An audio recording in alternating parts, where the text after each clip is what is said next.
Hey guys, Eric Prey, Focus Fishing Guide Service, Table Rock Fishing Intel. Got another video fishing report for you for Table Rock. It is Tuesday, October 27th. As you can see, I am inside my office again today. Raining. Rained yesterday, rain today, supposed to rain tomorrow.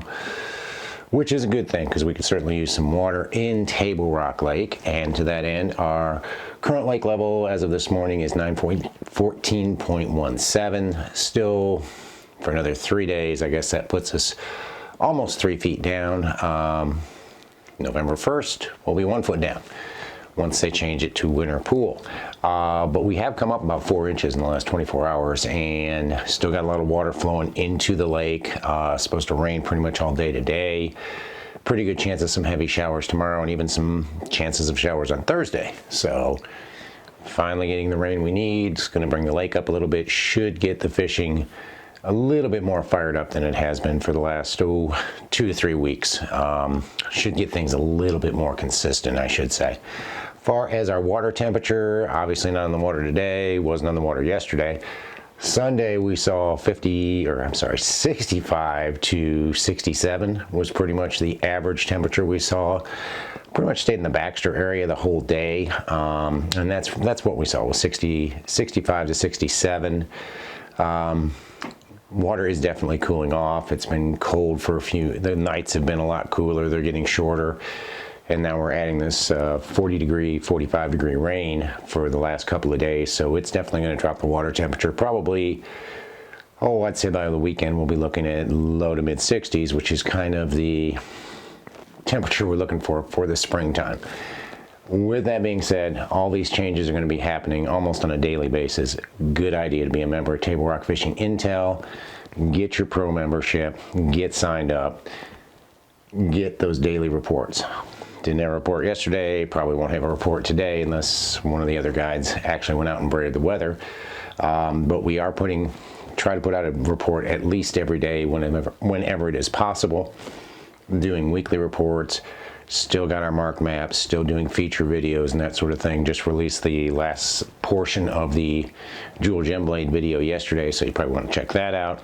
But for 45 bucks a year, good deal.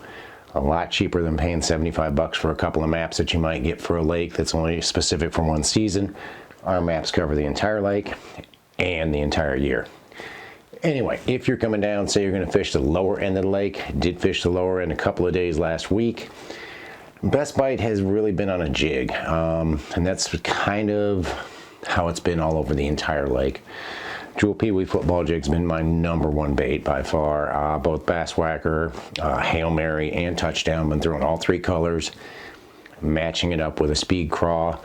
And as far as the location, the fish have been pretty much on the same locations for the last 2 to 3 weeks. Most of them have been on the gravel with ledge rock mixed points. Some of them on chunk rock, but seems to be a better bite on ledge rock. And the depth kind of changes day to day. If you get a cloudy day, these fish are going to be shallow. They'll be less than 10 feet deep. If you get a sunny day, they're going to be 10 to 20, even 25 feet deep. So just kind of play that by ear, work that bait slowly along the bottom. Main lake points have definitely been better than the secondaries, but with all this rain, I do expect the fish to start moving into the creek, so start looking at secondary points as well. The next best bite down on the lower end has been with either a Jewel Gem Blade or a square bill. And those are 2 baits we don't talk about a lot down on the lower end. But with the water starting to move in, everything cooling off, have been catching them towards the backs of the flatter creeks. Creeks like Little Indian Creek there at Indian Point, where you get in the back of it, and even Indian Creek at Indian Point. You get in the back and it flattens out, and you've got some laydowns, you've got some cover back there. We have been catching a few fish that seem to be better largemouth in the backs of those creeks on either the Gem Blade, basically fishing it like we show in the video, working it like a jig, or square bill. Wherever you got shad present. As long as you get shad back in the backs of these creeks, you can catch fish doing that. If you guys are still drop shotting, if you guys are still catching them on a drop shot with either a Jack and Jaws drop shad or Chomper's drop shot worm, I'm pretty much done drop shotting for the year until it cools off even more than this. Go in the Kimberling City area, and again, the best bite I've got going right now is on a Jewel Pee-wee football jig, main lake, gravel, ledge rock mix. shallow if it's cloudy, less than 10 feet deep. Sun's out, you're gonna have to back out and get out there at about 10 to 20 feet deep. Again, most of these fish are on main lake points, but with this water moving in, I definitely feel like you're gonna start to see them on secondaries. You're gonna see a lot of fish start to move with all this extra water and with it cooling down and the shad moving. Next bait's definitely on the jewel gem blade. Caught quite a few fish fishing the gem blade in Kimberling City last week. Most of them towards the backs of the creeks. Most of them on any piece of wood cover I could find. Not necessarily on the flats in the backs of the creeks, but in the backs of those creeks, on laydowns, stumps, even caught a few on cedar trees yesterday. So keep that in mind. And we have been catching a few on a square bill back there as well. So catching them on a square bill too. Backs of the creeks, flatter creeks with a square bill seems to be a little bit more productive than going back. If you've got more of a V-shaped creek, it doesn't seem to work real well. And then we did catch a couple. Started throwing a wigglewort rock crawler and curve 55. Actually caught them on the wigglewort better than anything else on those 45-degree chunk rock banks when it's windy. So keep that in mind as well. You can catch several fish on a crankbait if it's windy. Not going to catch a lot of big fish. It seemed like we caught more shorts than we did keepers, but every once in a while you're going to stumble on a good fish on a crankbait right now. And that bite will continue to get better as the water cools off. Go up into the James, and same bites are working in the James. You definitely want to have a jig tied on. Have a couple of them though. Have the jewel peewee football jig for fishing main lake and secondary mixed gravel and ledge rock points, but then also have the spider jig tied on, because catching several fish around boat docks, especially boat docks with brush, with the spider jig. It's a lot easier to work that spider jig through brush than the football jig, so keep that in mind. On that one, I'm throwing Okeechobee Blue and Bass Whacker have been my best two colors, again with a speed craw tied onto it or hooked onto it. The gem blade and the square bill are working towards the backs of the creeks, especially around wood. Wood really seems to be key right now, and that will continue to be key because these fish are going to look for some sort of cover as they start following the shad back in there, both to protect themselves and to ambush the shad, so keep that in mind. Gem blade, square bill towards the backs of the creeks on wood cover. And there has been some random topwater action this past week, Sunday in particular. Of course, we were up to white that day, but it happened in the James as well, where you'll have fish that will get some of these schools of shad that are migrating back into the creeks, and they'll kind of break them off. And they'll actually school on them for, a minute or two. So it's a good idea to keep a spook or something you like to throw, whopper, plopper, Sammy, popper, whatever you like to throw. We were throwing a spook primarily around these schooling fish, and they'll come up throughout the day. It's not like it's just a first thing in the morning deal. When we fished on Sunday, we had them coming up from the time we got on the water at 8 o'clock until when we got off the water about noon. So keep that in mind as well. Have a topwater laying on your deck if you're going to the James.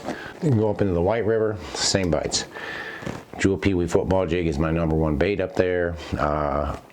Bass Whacker, Hail Mary, touchdown, matched up with a speed craw on main lake, and probably starting this week some more secondary gravel with ledge rock mix points. Those are your #1 spots. Shallow early, shallow if it's cloudy, less than 10 feet. Sun comes out, they back off 10 to 20 foot deep. Keep that in mind. Definitely want to throw a gem blade. Caught several fish up there last week on a gem blade, both in the backs of creeks around laydowns and on some steeper banks if we had some wind. We had a couple windy days last week and was able to pick off several fish with a gem blade and with a wigglewort on those 45-degree chunk rock banks if we had wind on them. And then the square bill in the backs of the creeks, that's been working as well. Around wood, around laydowns, around brush piles, whatever. If you get back in the creeks, you should see some shad, especially with this water coming in. When you see the shad, you definitely want to have a gem blade and a square bill tied on, because you're going to catch fish on both of those. And then the topwater bite. Again, it's very random. If you've got it laying on your deck, you can take advantage of it. Don't have it on your deck, you're probably not going to get bit, or you're not going to have a chance to get bit. So keep a spook or whopper, plopper, popper, whatever you like to throw. Keep that handy, keep it on the deck, because those fish are starting to come up random as these shad are working their way towards the backs. They'll break off a school and school on them for a minute or two. If you're not ready, you got to dig it out, you'll never catch them. If you got it laying on the deck and you can make a couple of quick casts, you can add 1 or 2 fish to your day by doing that. Guys, it is almost the end of October, And some guys are starting to head to the hunting woods, which means we're going to have the lake to ourselves. Not a lot of guys are going to be out on the water, so you're not going to see as many guys. We got a couple of charity tournaments coming up, so other than that, I really don't think you're going to see a lot more people on the water the next few weeks. The pleasure boat traffic has pretty much come to a standstill. Of course, this weekend's supposed to be 65 and sunny, so it'll be chock loaded with jet skis and wakeboard boats and all that. But we're really starting to get to the end of that season. Going to have the lake back, which is fantastic. Again, things are changing, and things are going to continue to change dang near every day, if not every week. That being said, it'd be a real good idea for you to have Table Rock Fishing Intel to get those daily reports, weekly reports, so you can know before you go. Check it out, TableRockFishingIntel.com. Do the one-day free membership. If looks like it's something you want, sign up. $45 a year, and that goes year to year. If you sign up right now, it lasts all the way till October next year. So keep that in mind. Check out Table Rock Fishing Intel. But if you're coming to town and you want to hire a guide, give me a call. It's Focus Fishing Guide Service. You can reach me at 417-860-4743 or hit my website, focusfishing.com, and either shoot me an email or book online. Either way, I get back to you as soon as I can. Guys, thanks for watching the videos. Take a minute to subscribe if you haven't done that. Thanks for watching. Can't wait to hear from you. We'll see you on the water.